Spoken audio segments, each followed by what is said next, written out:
जय माँ। श्री अरविंद ने इस योग को अलग अलग समय पर अलग अलग नाम दिए हैं। योग एक ही है, लेकिन उसको देखने का एक एक दृष्टि बिंदु है और उसमें कौन से एस्पेक्ट की बात कर रहे हैं उसके अनुसार नाम दिए गए हैं। इसकी बात हम लोग पहले कर चुके हैं। तो उनमें से एक नाम है perfection, yoga of self perfection, yoga of divine perfection, yoga of supramental perfection. So एक शब्द आता है बार बार इस योग में, परफेक्शन। तो परफेक्शन क्या है ये आवश्यक है, क्योंकि परफेक्शन जितने भी शब्द हैं उनसे हमारे मन के अंदर एक एक अर्थ निकलता है जो हमने ट्रेडिशनली सीखा हुआ है। ट्रेडिशनली माने शब्दों के अर्थ से। तो आमतौर से जब लोग परफेक्शन की बात करते हैं तो उनको लगता है कि हमें टेबल एकदम अच्छे से रखनी चाहिए और सब चीज़ें अच्छे सुंदर ढंग से सजा के करनी चाहिए। वो अच्छी बात है, लेकिन परफेक्शन का अर्थ ये नहीं है। वो करना चाहिए, मतलब चीज़ें टाइडी होनी चाहिए, व्यवस्थित होनी चाहिए, वो ऑर्डर है। एक व्यवस्था अच्छी रहती है अगर आप उसके प्रति बहुत रिजिड ना हो जाओ। खैर वो एक अलग विषय है। ये नहीं है कि कोई परफेक्शन के नाम पर अगर टेबल को बहुत अच्छे से सजा रहा है तो वो योगा सेल्फ परफेक्शन कर रहे हैं। इसलिए श्री अरविंद जो शब्द यूज करते हैं बड़े चुन करके, सेल्फ परफेक्शन। अब उस सेंस में अगर हम देखें तो स्पष्ट होता है कि परफेक्शन क्या है। हिंदी में बहुत सिंपल है, पूर्णता यानी पूर्ण होना। तो पूर्ण होने का अर्थ क्या है, और इससे एक छोटा सा वो भी बात निकल के आती है कि जब एक पुष्प है उसको भगवान के चरणों में हम अर्पित करते हैं, तो कब करते हैं? वो जब कली के रूप में होता है या मुरझाए रूप में होता है? वो जब खिला हुआ होता है। तो कई बार लोग बहुत जल्दबाजी में आश्रम भी आ जाते हैं, वहाँ रहने लगते हैं। उनको लगता है कि बस हमने पढ़ लिया, जान लिया, दे वांट टू कम। लेकिन पहले आपको एक विकसित पुष्प, नहीं तो क्योंकि जब वो विकसित हो जाता है टू सम एक्सटेंट तो उसको आप ऑफर कर सकते हो। तो वो टू सम एक्सटेंट क्या है, अब यहाँ पे समस्या शुरू होती है। अगर हम किसी पशु को देखें तो हम कहेंगे उसके लिए पूर्णता का क्या अर्थ होगा? पूर्ण यानी कंप्लीट। तो उसका समुचित विकास हो जाए।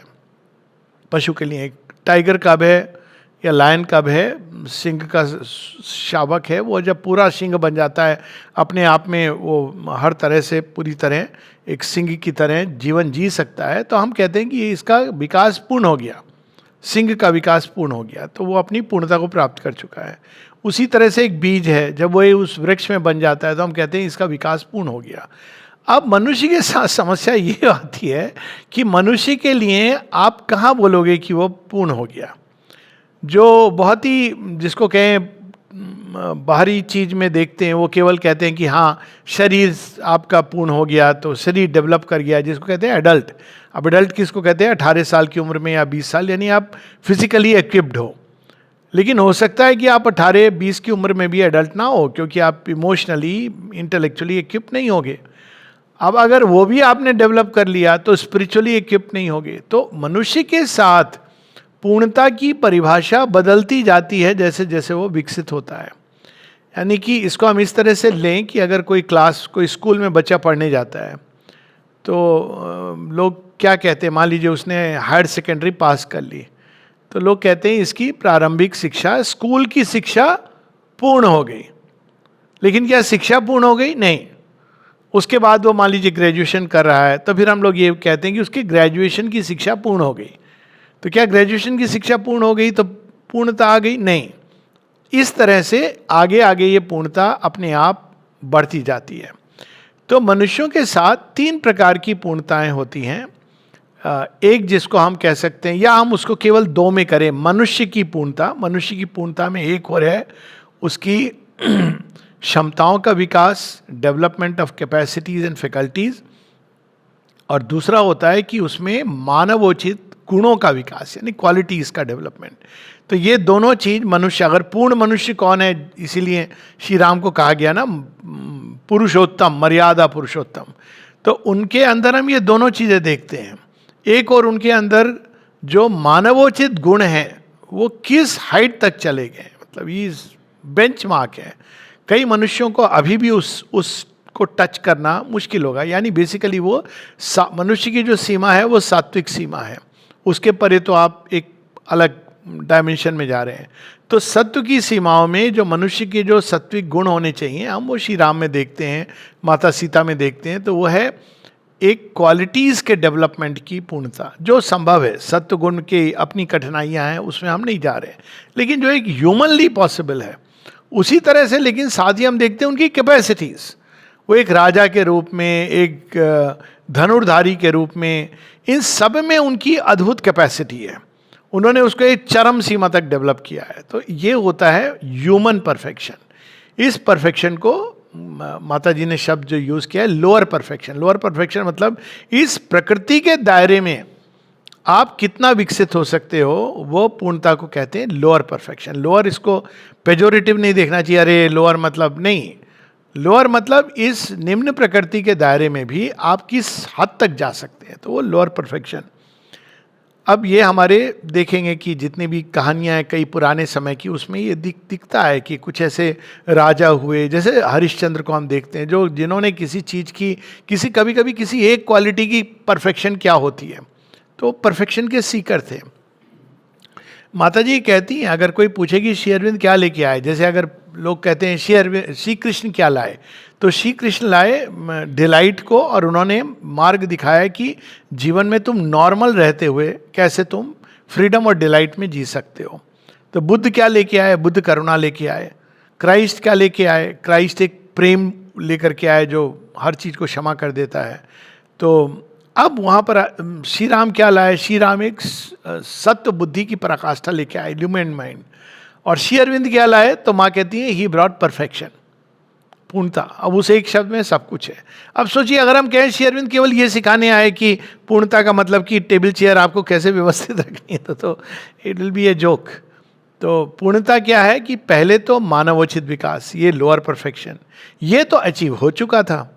तो श्री अरविंद क्या, कौन सी पूर्णता, अब मनुष्य की जो नेक्स्ट है, मनुष्य के अंदर जो बीज है, इसीलिए मनुष्य सदैव एबनॉर्मली रहता है, क्योंकि जब तक वो बीज अपनी पूर्णता को प्राप्त नहीं होता तब तक हम ये नहीं कह सकते कि मैंने अचीव्ड दिस परफेक्शन। तो बीज क्या है, दिव्यता का बीज। पशुओं में नहीं है, पशुओं के अंदर उपस्थिति सबके अंदर है, लेकिन वो चैत्य का जो भ्रूण है वो एक रीछ जो होता है, जो भालू, बेयर, उस तरह के चौपायों से प्रारंभ होता है। तो हम देखते हैं कि भालू में, कभी कभी सिंह में, हाथी के अंदर, घोड़े के अंदर वो बीज हल्का सा हम कह सकते हैं, और मनुष्य में वो बीज की डेवलपमेंट प्रारंभ हो जाती है।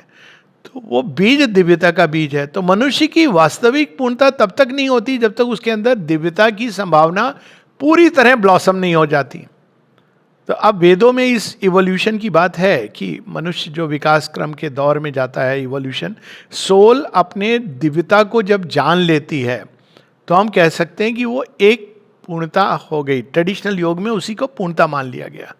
लेकिन श्री अरविंद बताते नहीं, ये तो एक स्टेप है। यानी पहला क्या था, हायर सेकेंडरी। हायर सेकेंडरी में क्या था कि मानवोचित विकास, उसका ह्यूमन क्वालिटीज़, जिसमें नोबिलिटी, जनरॉसिटी, वो सारे जो दैविक गुण हैं जिनकी बात श्री कृष्ण चैप्टर 16 अध्याय 16 भगवत गीता में करते हैं, वो सारे जो दैविक गुणों का विकास हो जाए अगर उसके अंदर, तो वो एक प्रकार का ह्यूमन परफेक्शन है। उसके आगे फिर परफेक्शन क्या है, सोल का परफेक्शन, स्पिरिचुअल परफेक्शन। यानी कि आप अंदर में जो हम पहले चैत्य सत्ता को जाने, वो डेवलप हो कि वो विश्व चेतना में प्रवेश करे, विश्व चेतना के बाद वो परात्पर चेतना में को जाने, ट्रांसेंडेंट कॉन्शियसनेस में। ये एक परफेक्शन है, उसको स्पिरिचुअल परफेक्शन बोला गया। और तीसरा जो श्री अरविंद ला रहे हैं कि ये दोनों का मिलन, अब दोनों के मिलन से मानव परफेक्शन, जो मनुष्य की प्रकृति की संभावनाएं गुणों के रूप में और मनुष्य के प्रकृति की संभावनाएं उसकी क्षमताओं के रूप में, दोनों रूपांतरित हो जाती हैं। यहाँ तक कि वो 3 गुण हैं वो रूपांतरित हो जाते हैं, क्योंकि अब आप हायर और लोअर को मिला रहे हैं। यानी जिस परफेक्शन की बात श्री अरविंद कह रहे हैं वो है actually the transformation of entire field of human existence into a divine perfection. आमतौर पर, क्योंकि ये देखने में तो बहुत कठिन कार्य लगता है कि भाई आदमी एक पर फोकस करे या दूसरे पर, तो आम तौर पर ये माना जाता रहा कि आप या तो स्पिरिचुअल लाइफ जी सकते हो या मटेरियल लाइफ। तो ये एक लंबे समय तक ये बात चलती रही, उसका एक अपना एक प्रयोजन था, उसकी बात हम लोग कर चुके हैं, क्योंकि मनुष्य शायद उसके लिए आवश्यक था कि ये दोनों अलग अलग डेवलप हों।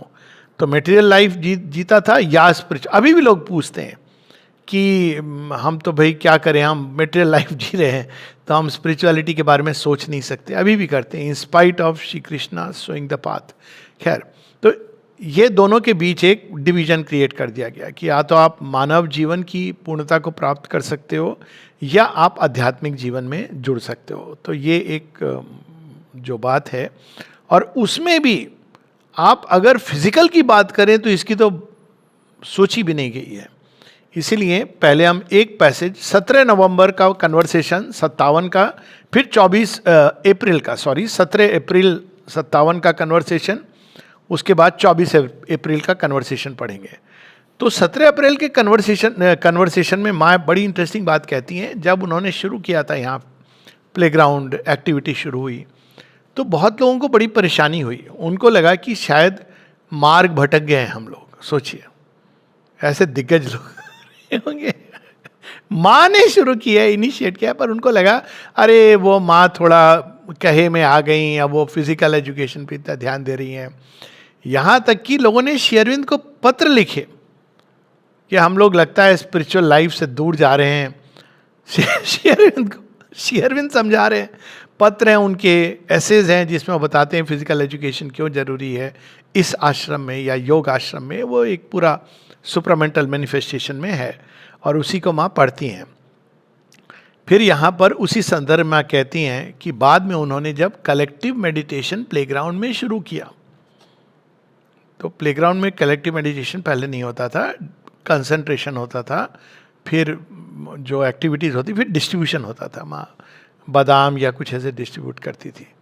फिर जब माँ ने कलेक्टिव मेडिटेशन शुरू किया, वो कब शुरू हुआ? 56 के बाद, क्योंकि अब आवश्यकता पड़ी एक कलेक्टिव आइडेंटिटी की। वो एक अलग विषय है, उसकी हम लोग पढ़ेंगे उसको जब आएगा। तो जब कलेक्टिव मेडिटेशन शुरू हुआ तो लोगों ने क्या रिमार्क किया, अब उसके बारे में हम लोग पढ़ते हैं। यह है page 88। And he goes on to say, Shri Aurobindo goes on to say, और माँ कहती इसके बारे में हम पढ़ेंगे अगले हफ्ते, we will read that today. First one has to fight against a formidable mass of stupid prejudices which create an irreconcilable antagonism between material and spiritual life।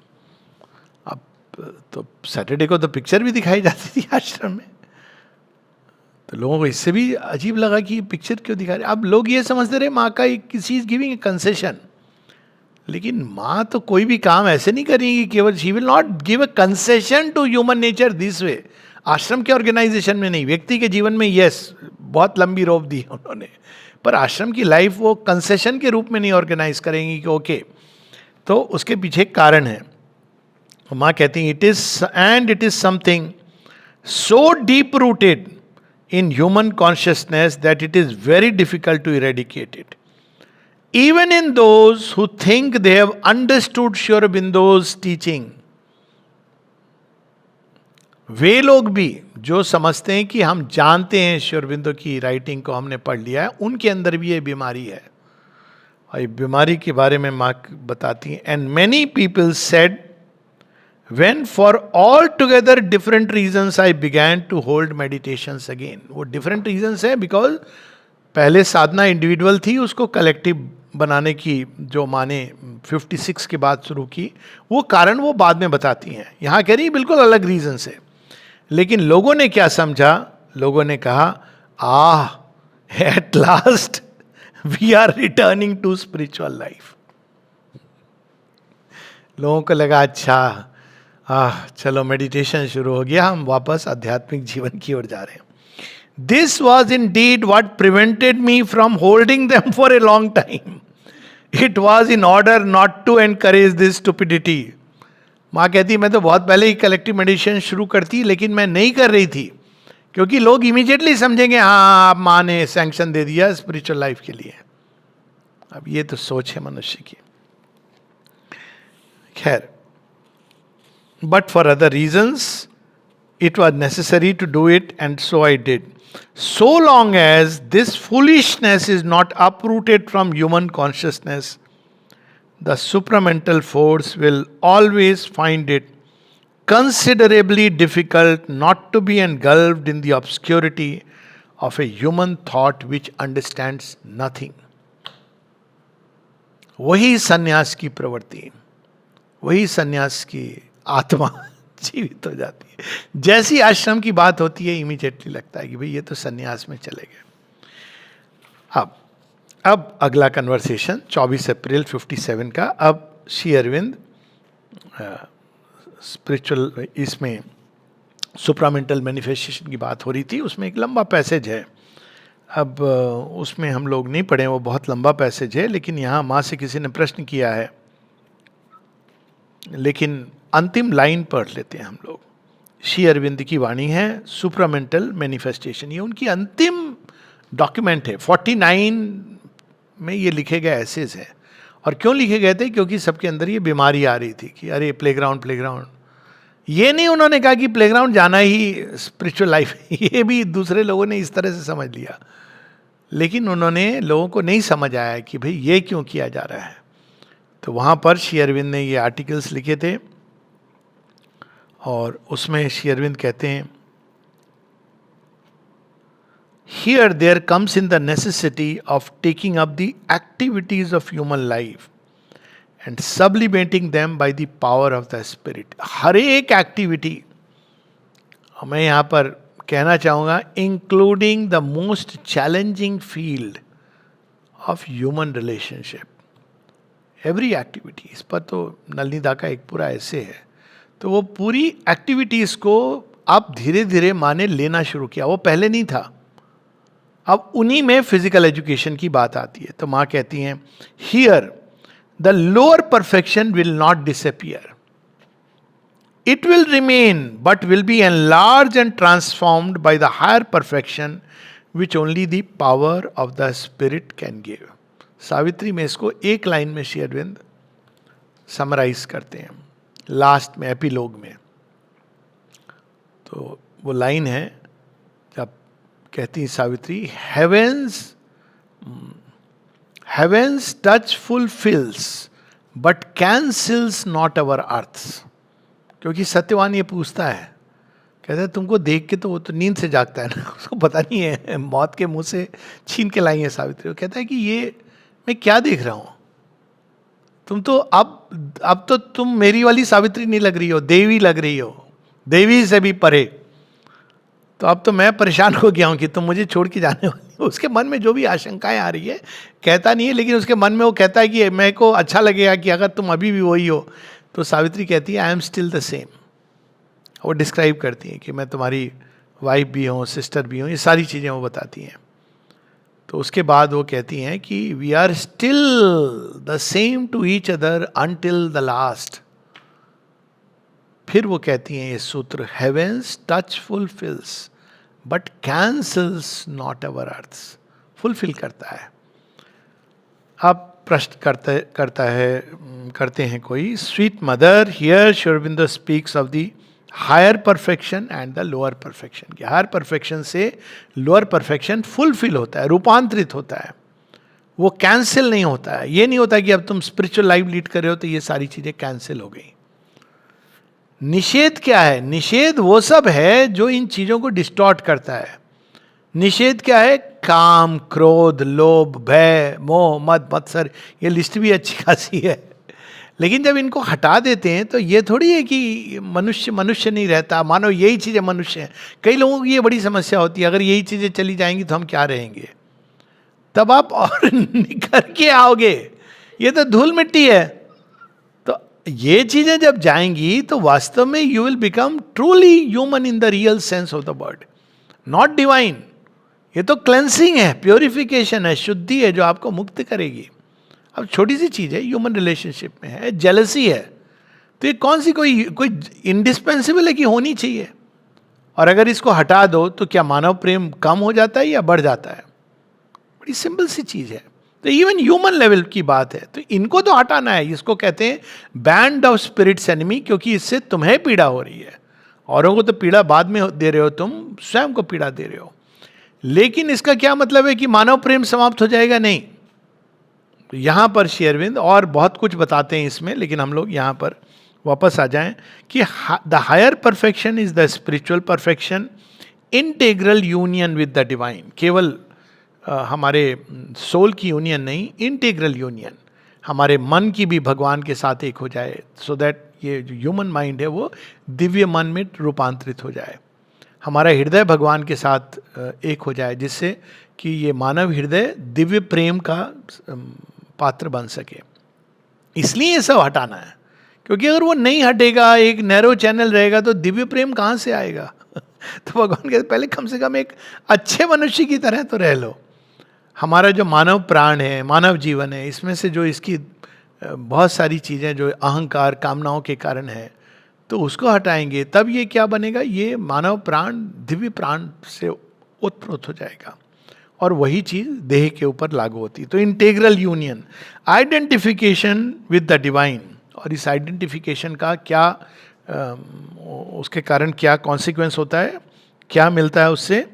Freedom from all the limitations of the lower world, जिसमें ultimately freedom from the law of karma है। कर्म बंधन क्या है? जब तक हम सीमित हैं डूअर के भाव से, इगोइज्म के साथ कर्म कर रहे हैं, किसी भी सेल्फिश गेन के लिए कर्म कर रहे हैं, तो आप कर्म बंधन में रहेंगे। ये बंधन वास्तव में क्या बंधन है? आपका ही बंधन है। तो कर्म बंधन तो केवल हमको बताने आता है कि देखो तुम बंधन में हो, लेकिन जिस दिन व्यक्ति भगवान के साथ एक हो जाता है, ये बंधन छूट जाता है, क्योंकि ये तो बंधन वास्तव में अज्ञान का बंधन है, जिसको हम कर्म बंधन कहते हैं। तो जैसे ही वो, तभी तो श्री कृष्ण कहते हैं कि अहम तो सर्व पापेभ्यो मोक्षयिष्यामि मा शुचा, तो वो फिर मुक्त जीवन होता है। That is spiritual perfection, the perfection that comes from yoga, quite independent of the body and the physical world, which in ancient times meant first rejecting the body and the physical life so as to have a relation only with the higher world and finally with the divine. That is the higher perfection. तो lower perfection क्या है? And the lower perfection is to be able to make the human being in his present form and in his body, in his relation with all terrestrial things, do the utmost he can. तो मन दिव्य मन से जुड़ेगा या heart divine love से जुड़ेगा, उसके पहले आप इसको, जो बात हुई ना, इसकी गंदगी को हटाएंगे, इसको विशाल बनाएंगे, मन को विशाल, ये ह्यूमन लेवल पर ही आप कर सकते हैं। और भगवान का स्पर्श भी करेगा, जैसे भी दोनों वे, but it has to be done. तो वो लोअर परफेक्शन क्या है? यहाँ जो हमारी संभावनाएं हैं मानवीय स्तर पे, उनको, उनका विस्तार। तो अब माँ बता रही, this is the case of all great man of genius, artistic genius, literary genius, genius in organisation, the great rulers, those who have carried physical capacities to their maximum perfection, human development to the limit of its possibilities, and for instance all those who have complete control over their bodies and succeed in doing miraculous things, as we saw for example during the war. देखो माँ बताए, युद्ध के समय लोग खाए पिए बिना, निद्रा के बिना, जहाँ मृत्यु का तांडव हो रहा है, वहाँ पर वो कैसे डट के बैठे रहते हैं। ये भी एक परफेक्शन है, लोअर परफेक्शन है। इसीलिए ये सारे अनुभव आते हैं, चैलेंज करते हैं हम लोगों को, ताकि हमारे अंदर मानवीय संभावनाएं भी बढ़े। श्री अरविंद यही जब आर्टिकल्स डिस्कस करते हैं, तो वो राम मूर्ति की बात एक जगह करते हैं। नाम सुना होगा शायद लोगों ने राम मूर्ति का। राम मूर्ति इंडिया के एक रेसलर थे। तो ये बाद में जो सारे गामा उनका चेला था, उसके बाद दारा सिंह से लोग परिचित हैं। तो राम मूर्ति के बारे में कहा जाता है कि उसको एक्चुअली कलयुग का भीम टाइटल दिया गया था, और उसने तो ब्रिटिश एम्पायर को चैलेंज किया था कि मैं खड़ा रहूँगा, तुम तूफान मिल को फुल स्पीड से लाना, और मैं केवल you time me with chains, ताकि मैं भाग ना सकूं, और मैं केवल देह बल से उसको रोक दूंगा, और यदि मैं रोक दूंगा तो आपको इंडिया को फ्रीडम देनी पड़ेगी। देशभक्त था वो, मान गए, फिर घबरा गए, उन्होंने कैंसिल कर दिया। कि ये रोक सकता है। अब सोचिए क्या कॉन्फिडेंस है उसका। और एक कहानी जो है जो बड़ी इंटरेस्टिंग है, उसको स्पेन में भी एक टाइटल मिला था जो मैं भूल रहा हूँ, शायद उसी के बाद लोगों ने भारत में उसको कलयुग का भीम कहना शुरू किया था। स्पेन में क्या टाइटल मिला था मैं भूल रहा हूँ। तो वहाँ पर उसको लोगों ने कहा कि बुल फाइट में तुम भी भाग लो, इतने सारे एक से एक दिग्गज बुल फाइट वहाँ होती है ना, आपको किसी भी तरह उसको पकड़ना है। तो इसने कहा नहीं, इसके अंदर बड़ी सुंदर एक, he was like a spiritual person, बहुत विनम्र व्यक्ति, प्योर वेजिटेरियन, मतलब he is exception known for this. तो वो लोगों ने बड़ा इंसिस्ट किया, नहीं नहीं, फिर कहा भारत के ऊपर नहीं तो लोग कहेंगे देखो भारतीय डर गया भाग गया, तो चुपचाप मॉडेस्टली वो एरेना में चला गया। ये डॉक्यूमेंटेड स्टोरी है। जो बुल आती है उसके तरफ राम मूर्ति चुपचाप खड़ा रहता है, जैसी आती है सिंगों को पकड़ के पटक देता है, एक क्षण नहीं लगता है उसको। ये डॉक्यूमेंटेड स्टोरी है, कुछ नहीं करता है, वो बस सिंगों को पकड़ के उसको पटक देता है। फिर उसको बुरा लगता है कि अरे उसको चोट पहुंची होगी। तो इसकी बात श्री अरविंद करते हैं। ऐसे ही जब कोई आता था यहाँ पे, ऐसे भी जीनियस आए, जैसे दिलीप कुमार रॉय अपने आप में एक जीनियस थे, इनायत खान, जिन्होंने आकर के म्यूजिक, और श्री अरविंद ने उसको काफ़ी अप्रिशिएट किया, मिस्टिक भी थे माने का। लेकिन ये रेयर चीज़ है, परंतु ये ना केवल निषेध नहीं है, ये बहुत सुंदर है अगर ये हो। अब देखिए इसीलिए क्या कहती है गीता में अंत में संजय, जहां पर योगेश्वर श्री कृष्ण है और जहां पार्थ धनुर्धर। अब पार्थ धनुर्धर की क्या ब्यूटी है, अब देखिए उन्होंने क्या मास्टरी की हुई है अपनी आर्चरी पर। वो ऐसे तो मास्टरी नहीं की जाती ना, वो वही एकमात्र ऐसे योद्धा थे जो अंधकार में देख सकते थे। क्योंकि जब उन्होंने सब लोग तो वही सीख रहे हैं ना, ब्रह्मास्त्र भी सीख रहे हैं, अश्वत्थामा को सिखाई दिया, तो इन्होंने कहा मैं क्या करूं जो मुझे अलग बनाए। इन्होंने रात को नींद पर काबू पाके, इसीलिए अर्जुन का एक नाम ये भी है, जहां वो निद्रा पे विजय प्राप्त करके उन्होंने अंधेरे में तीर चलाना शुरू किया। शब्द भेदी बाण तो लोग चलाते थे, लेकिन अंधेरे में बैंग ऑन टारगेट, ये अर्जुन की महारत थी। इसीलिए जब आई थिंक घटोत्कच का वध होता है या अभिमन्यु की, उसके बाद ये अंधकार में, because they attacked in the night, so उस समय अर्जुन जाते हैं कि आई कैन डेसिमेट देम, अंधकार में मैं तीर चला सकता हूँ। तो ये कैपेसिटी का डेवलप, तब ये ब्यूटी होती है। ऐसे नहीं कि भगवान किसी को अस्वीकार करते हैं, उनके चरणों में तो कली भी गिर गई तो फूल तो खिला ही देंगे। लेकिन वो एक बात है, लेकिन जब आप पूर्ण विकसित होके, यहाँ पर इसीलिए माँ बता रही हैं, and from every point of view, from the point of view of physical strength, of intellectual realization, of the physical qualities of energy and courage, of disinterestedness, goodness, charity, all human qualities carried to their utmost limits. इसलिए वार की film देख करके आपको कितना उसमें एक human perfection की चीज़ होती है ना, जहाँ कोई सोल्जर अगर गिर गया, ये युद्ध के नियम है, भारत में तो हैं, पाकिस्तान में तो छोड़ के भाग जाते हैं, लेकिन भारत में ये अगर कोई गिर गया तो बॉडी को छोड़ के नहीं जाएगा, वो अपने मतलब लाइफ को रिस्क करके उसके शरीर को लेकर के आएगा। फिल्में भी बनी हैं इस पर, ये रियल स्टोरीज हैं कि वो उसको छोड़ के नहीं। आप देखिए ये कोई साधारण चीज़ है, असाधारण है। हो सकता है वो व्यक्ति भगवान में माने या ना माने, वो भी इंपॉर्टेंट नहीं है, लेकिन at a human level he stands very high. ये तो lower perfection. The higher perfection is spiritual and super human. The lower perfection is human perfection carried to its maximum limits, and this may be quite independent of spiritual life और spiritual aspiration.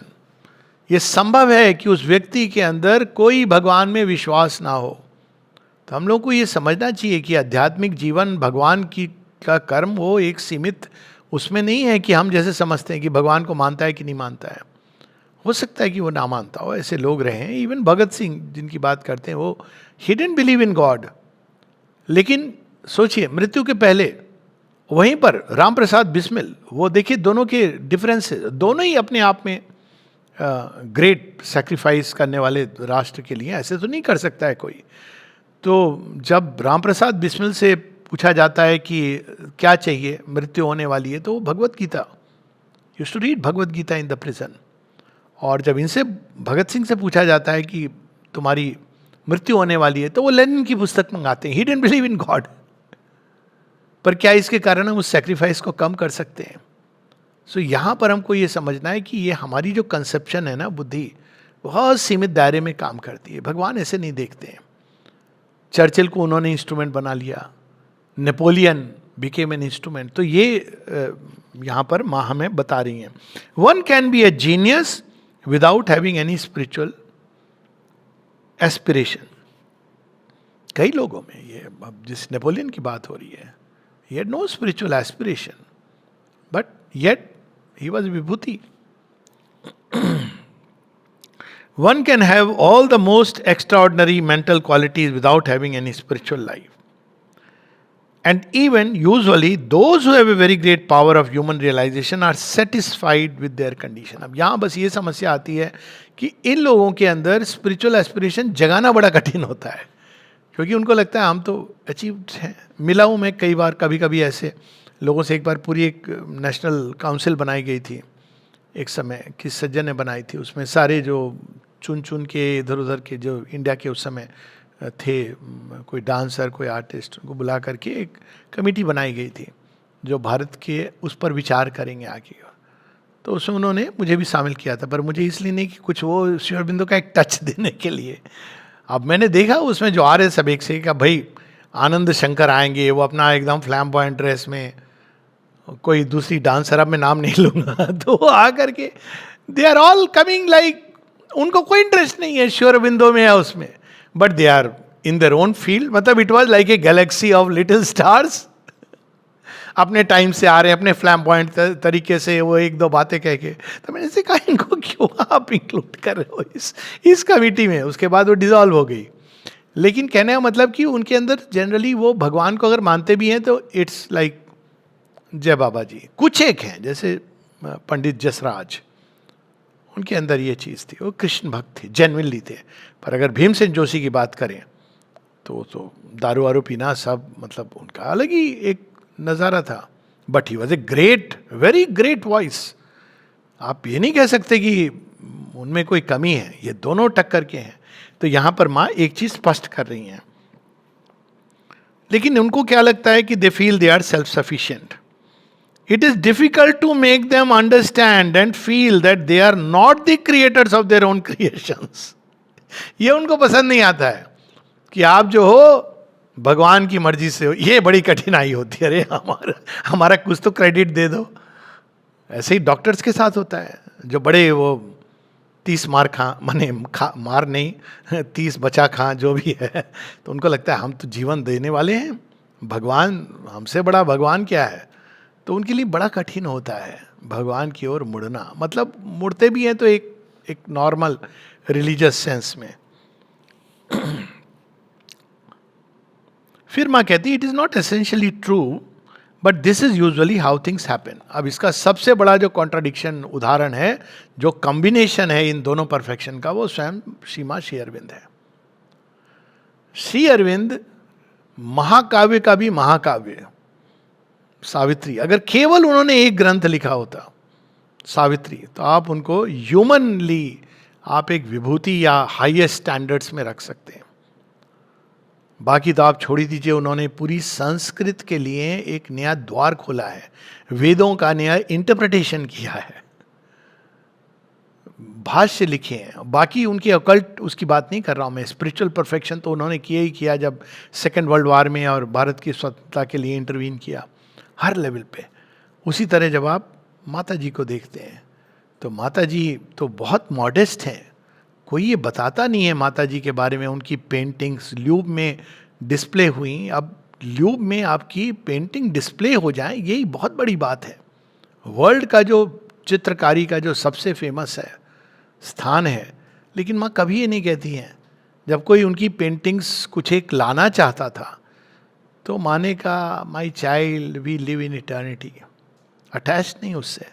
उनका organ music, उन्होंने कभी किसी को नहीं कहा मालूम है मैं क्या करती हूँ. कोई पूछता है तो कैजुअली मेंशन कर देती हैं. बट लुक एट इट, बिल्कुल अगर प्रकृति के सत्य से कोई संगीत चलता है तो वो माँ का म्यूजिक है. और उसका कारण ये है कि बाकी सब मन से मानते हैं, सारे गामा। अब आप देखिए सामवेद में क्या था, सामवेद में सारे गामा नहीं है, लेकिन क्या वो म्यूजिक कम है? साम तो पढ़ा ही है, बिकॉज इट्स, वो गाते थे उद्गीत, और कैसे गाते थे ये बड़ा आश्चर्य है। बाद में आए हैं ये ताल, वो केवल 3 चीज जानते थे, हाई, मध्यम और लो, बस। और उससे जो अगर आप कभी सुनोगे सामवेद का उद्गीत, अमेजिंग उसकी इफेक्ट होती है। माँ के म्यूजिक में भी आप देखोगे कि rising to a crescendo, coming to something middle and then going down and gradually melting. अब वो कहती नहीं है कि अरे मैं तो सुर ताल के परे हूं, कुछ नहीं कहती। Listen to mother's music.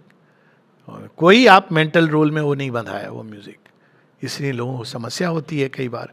Painting तो उसकी तो बात हो ही चुकी। ऑर्गेनाइजेशन कैपेसिटी, मतलब अगर कोई देखे केवल, इट इज अमेजिंग कि कैसे उन्होंने ऑर्गेनाइज किया। 2000 लोग जो एक, मतलब अलग अलग, इतना ये आश्रम हेट्रोजीनस है, हर तरह के लोग, उनको संभाल के रखनी बहुत बड़ी बात है। उनके खाने पीने रहने, और ये ऑल लाइफ इज योगा वाला योग, ये नहीं कि केवल एक भोजन भंडार खोल दिया, उसको व्यवस्था करना। मतलब अगर आप देखें केवल ऑर्गेनाइजेशन, एडमिनिस्ट्रेशन कैपेसिटी, इस पर कोई managerial management capacity, it's amazing, she is a genius. लेकिन जहाँ स्पिरिचुअलिटी की बात होती है तो वो पता नहीं निर्गुण सगुण के परे, अक्रिय सक्रिय ब्रह्म के परे वो जब बातें करती है तो लगता है। इवन फिलॉसफी, माँ एक बार संकोच से कहती हैं नलनीदा को, कि नलनीदा कहते हैं कि एक बार माँ ने मुझे कहा, you know at one time I also use to be interested in intellectual philosophy. वो उन्होंने लिखी है कॉस्मिक फिलॉसफी, वो तो सब चली गई है, हाँ अवेलेबल नहीं है अनफॉर्चुनेटली, वो विलुप्त हो गई। वो फिलॉसफी है कॉस्मिक फिलॉसफी, उसमें उन्होंने हाईएस्ट सिंथेसिस क्रिएट की थी, और वही लिखती थी। कोई उसमें नाम है कि नहीं, पर नलनीदा कहते हैं उन्होंने मुझे इसलिए कहा ताकि मेरे अंदर इंटेलेक्ट का अभिमान ना आ जाए। माँ का जो इंटेलेक्चुअल साइड है, और जैसे वो खेल खेल में ऐसे इट्स अमेजिंग। जब कोई आप ऐसे ऐसे क्वेश्चन, पुरुष प्रकृति, यानी प्योर, इवन जो भारतीय उसके हैं ट्रेडिशन, स्पिरिचुअल नॉलेज से जुड़े हैं, हाउ शी सेज, क्योंकि वो एक अलग परफेक्शन है, और दोनों को उन्होंने कंबाइन किया हुआ था। अब आगे वो बताती हैं, only those who are predestined can combine these two perfections and realise something integral. अब वो एक रेयर चीज है, यत्र पार्थ धनुर्धरा यत्र योगेश्वर कृष्णा, ये कॉम्बिनेशन जो है एक ही व्यक्ति में, ये बड़ी रेयर चीज है। श्री कृष्ण में भी हम ये देखते हैं, ये परफेक्शन। बांसुरी बजाते हैं तो क्या बांसुरी बजाते हैं और जब चक्र चलाते हैं या अपनी गदा चलाते हैं तो ये अद्भुत है, या जब राज्य करते हैं तो this is what is real India. और बार बार में ये है भारत की रियल पहचान, वो नहीं जो बाद में हम, मैं नाम नहीं लूंगा, लोग बड़े परेशान हो जाते हैं, जो मोक्षवादी धारा आ गई, ये मेटीरियल लाइफ है, वो स्पिरिचुअल लाइफ है। इसने भारत को एकदम, योगी थे श्री कृष्ण, योग योगेश्वर है, लेकिन कोई योद्धा उनके सामने खड़ा नहीं हो सकता है। That is double perfection. अब उसमें अब किस लेवल तक आप जाएंगे, अब श्री अरविंद उसको सुप्रामेंटल तक ले जाते हैं, इसीलिए वो एकदम एबिस और फिजिकल परफेक्शन की बात करते हैं। पर जो होना चाहिए वो ये होना चाहिए, दोनों का combination. The great spiritual leaders have very rarely been great realisers in the physical world. ये सच है, कुछ एक हुए हैं जो rare. It has happened but it is very rare. Only those who are conscious incarnations of the divine naturally carry in themselves the possibility of the two perfections.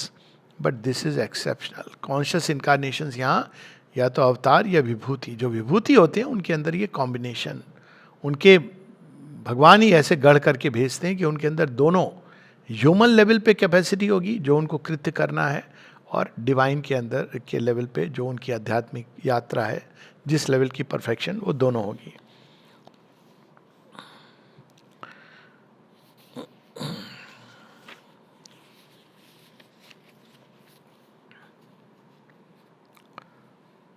I believe that is one of the things Sri Aurobindo is going to explain. Why it is necessary to give to the physical external being its full development. और अगर आप देखेंगे ये Greeks में और पुराने भारतवर्ष में even शरीर के सौंदर्य बोध की, यहाँ पे टेबल टेनिस या कंपटीशन के बाद टेबल टेनिस कंपटीशन, इसका तो मुझे पता है, एथलेटिक्स सर्टिफिकेट एक माँ देती थी, माँ के सिग्नेचर होते थे उस पर, और उसमें लिखती थी कि फला फला ने इसमें फर्स्ट आया सेकंड आया, पर उसके ऊपर जो एक छवि होती थी, एक ड्राइंग होती थी, आप उसको, इट इज़ ए पर्सन जो केवल उसका शरीर है, निर्वस्त्र है, वो बैठा है, लेकिन वो अद्भुत है, उस शरीर का अपना एक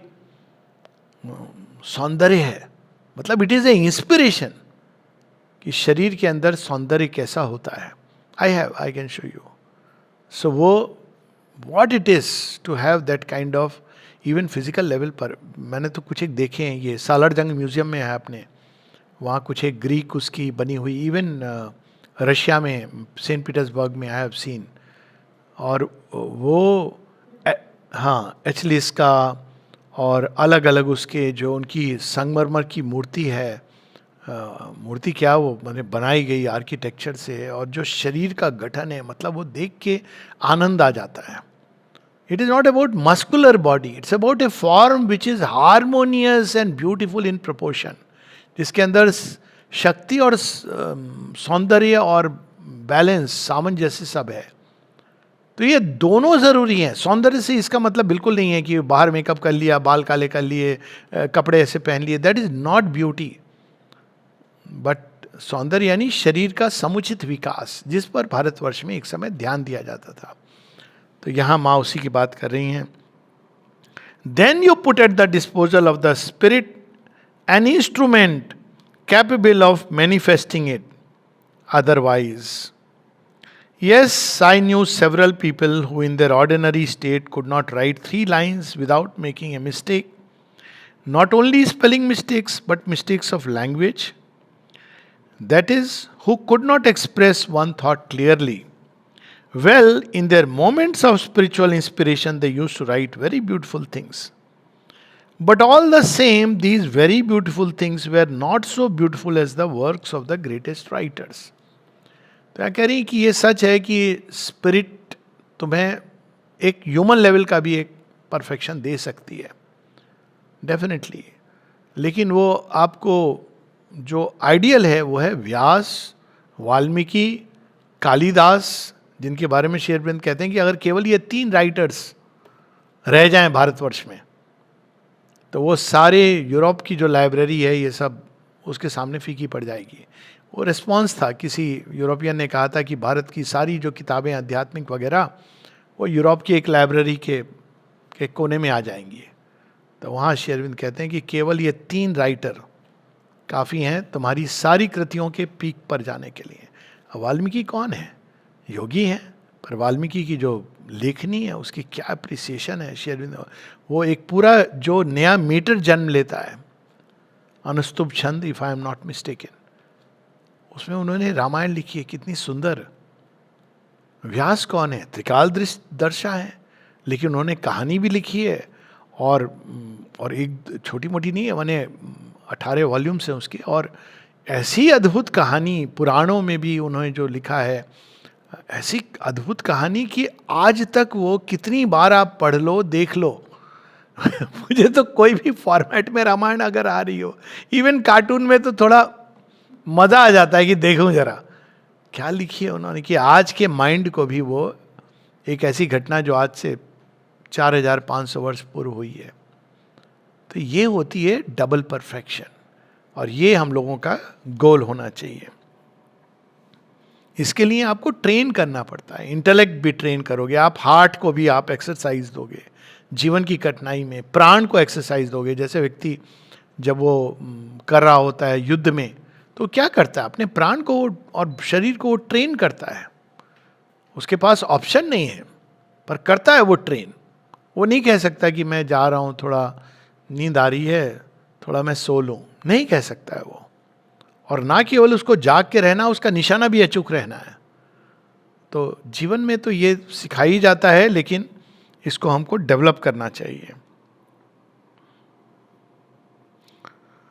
फिर कहती हैं वैसे तो स्पिरिट ये चीजें जगा सकती हैं, but supposing you take a real genius, a musician और आर्टिस्ट और writer of genius who has fully mastered his instrument, who can use it to produce works that express the utmost human possibility. If you add to this a spiritual consciousness, the supramental force, then you will have something truly divine.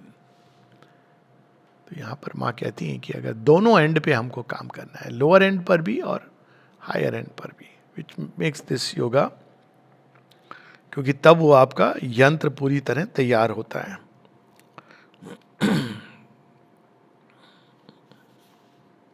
And this is precisely the key to the effort Shri Aurobindo wanted us to make. तो श्री अरविंद हमें चाहते हैं कि ये नहीं कि आप reject कर दो असली लाइफ, जिस भी फील्ड में, जिस भी दिशा में, to arrive at that state जहाँ मानवीय विकास भी और आध्यात्मिक विकास भी, और एक पॉइंट है जहाँ दोनों जुड़ते हैं। इवन साइंटिफिक माइंड के बारे में माँ कहती हैं, एक पॉइंट है जहाँ विज्ञान और स्पिरिचुअलिटी मीट करेगी। वो ये नहीं जो ये साइंटिफिक बेसिस पर एक्सप्लेन करना, उसकी बात नहीं कर रही हैं वो। सो दोनों जहाँ मीट करेंगी, तो ये नहीं कि इसका क्या फ़ायदा है, इसको क्या लेना देना, ये भी नहीं कह रही कि तुम जैसे हो वैसे कंटिन्यू करो। ये भी वो कहते हैं सिंथेसिस ऑफ योग में कि ठीक है, हम मेडिसिन है तो हम डॉक्टर हैं तो हम अपनी मेडिकल प्रैक्टिस करेंगे, लेकिन अंदर में हम भगवान को ऑफर करेंगे। ये भी नहीं, आप मेडिसिन में भी उसकी अल्टीमेट संभावना तक पहुंच जाओगे। मानव के लेवल पर हीलिंग की कैपेसिटीज है, वो ह्यूमन परफेक्शन की रेंज के अंदर है। अब उसमें अगर कोई यंत्र भगवान से जुड़ जाता है तो बहुत बड़ी बात होती है। That is why Sri Aurobindo used to repeat and has always said, you must work from both ends, not let go of one for the other. And certainly, if you want to have a divine consciousness, you must not give up spiritual aspiration. But if you want to become an integral divine being on earth, take good care not to let go of the other end and make your body the best possible instrument. दोनों level पे हमको काम करना है। अंत में कहती हैं, it is a disease of the ordinary human intellect, कि वो दोनों में भेद करता है, दोनों को दो भागों में बांट देता है। ये एक बीमारी है मानव बुद्धि की। क्या बीमारी है? Which comes more over from separation, division, to make a thing always either this और दैट। एजेंडा में एक जगह लिखती हैं कि पुराने युग में एक अंतर बताती हैं ओल्ड कॉन्शियसनेस और न्यू कॉन्शियसनेस में। कहती है ओल्ड कॉन्शियसनेस में था इधर दिस और दैट, इसमें है दिस एंड दिस, सर्व खलु विदम ब्रह्मम। श्री अरविंद ने भेजे थे कुछ डिसाइपल एयरफोर्स में पायलट बन के, या उनके बेटे बच्चों को, to fly the aircraft in Second World War. That is the दिशा जिसमें भारतवर्ष जाएगा ही जाएगा, वर्ल्ड को जाना है। और विशेष रूप से हम सबको जो इंटेग्रल योग की बात करते हैं, हमको ये स्पष्ट रूप से, और इसीलिए आप देखिए आश्रम में ये क्लासेस होती हैं। हालांकि अभी ज़्यादातर वो मुझे पता नहीं लैंग्वेज की क्लासेस होती हैं, पर है यहाँ म्यूज़िक आपको सीखना है, एथलेटिक्स में जाना है। अब लोगों को नहीं समझ आता है म्यूजिक का इससे क्या फ़ायदा है। नहीं, आपके अंदर अगर कोई प्रतिभा है, क्षमता है, इसको भी विकसित होना चाहिए, क्योंकि हर दोनों एंड पे आपको काम करना है। इवन वो मानवीय इंस्ट्रूमेंट को रिफाइन करता है, और कुछ नहीं तो पोइट्री है। तो बहुत सुंदर ढंग से एक जगह माता जी कहती हैं, श्री अरविंद कहते हैं, between them art, music and poetry are a perfect education for the soul. Read poetry, write poetry, ये सब इसका हिस्सा है योग का। किसी ने पूछा था श्री अरविंद से कि भाई पाना तो भगवान को है, तो मैं ये पोइट्री क्यों लिखूं, ये क्यों करूं, म्यूजिक क्यों? कहते हैं हाँ, तुम रूखे सूखे भी जा सकते हो या आनंद लेते हुए जा सकते हो। उनका जो अपना तरीका था, गाते बजाते भी जा सकते हो। हाँ, ये नहीं होना चाहिए कि वो लक्ष्य बन जाए और इसको हम भूल जाएं। That's true. वो माँ कहती हैं कि जो प्राइमरी है वो प्राइमरी है, प्राइमरी आपकी एस्पिरेशन है, और कुछ नहीं कर सकते तो इस एस्पिरेशन को तो पकड़ के रखो। वो तो फंडामेंटल ट्रूथ है।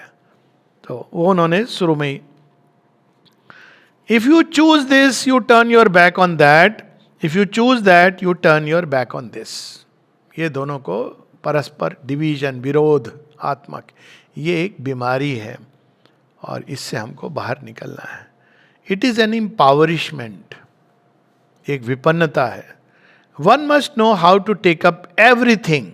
अब देखिए यहां एवरीथिंग वर्ड पे इंसान जितना मेडिटेट करे उतना कम है। One must know how to take up everything, combine everything, synthesize everything, and then one has an integral realization. यहाँ एवरीथिंग वर्ड जो है माँ बार बार इसमें आप उन्होंने कह दिया, कोई एक्सेप्शन नहीं है। आप किसी भी ह्यूमन एक्टिविटी को लेके दिव्यता के साथ सिंथेसाइज कर सकते हो, लेकिन बशर्ते ये कई बार होता है कि आदमी एक में जाता है तो दूसरी कम हो जाए। ये उन्होंने पहले बता दिया है, क्योंकि कई बार ह्यूमन परफेक्शन में हम चले जाते हैं तो aspiration is primary, first thing needful. लेकिन अगर आपको वास्तव में इंटीग्रल डिवाइन लाइफ के लिए प्रस्तुत करना है अपने आप को ईश्वर के प्रति, तो दूसरे एंड पे काम करना नहीं छोड़ना है, उसको भी आपको डेवलप करना है। एक जगह माँ कहती हैं पूर्ण योग और पूर्ण शक्तिशाली योग, और माँ कहती है everybody is not called for the second one, क्योंकि ये जो मिशनड हैं, जो चोजन है, जिसको कहा ना भगवान, इसलिए एक जगह बाइबल में लिखा है many are called few are chosen. तो वो चोजन इस सेंस में है कि वो आए ही हैं एक विशेष काम करने के लिए भगवान का। Now I have given you some encouragement. माँ क्लोज कर दी कि मैंने तुम लोगों को कि दोनों फिजिकल भी करो, फिजिकल एक्टिविटी भी, emotional development, intellectual development, life force का अलग अलग क्षमताएं, मानवोचित गुण, उनकी भी बात, और साथ में जब वो भगवान के साथ गुथता है तब जो एक संभावना प्रकट होती है वो अद्भुत होती है। जय मां।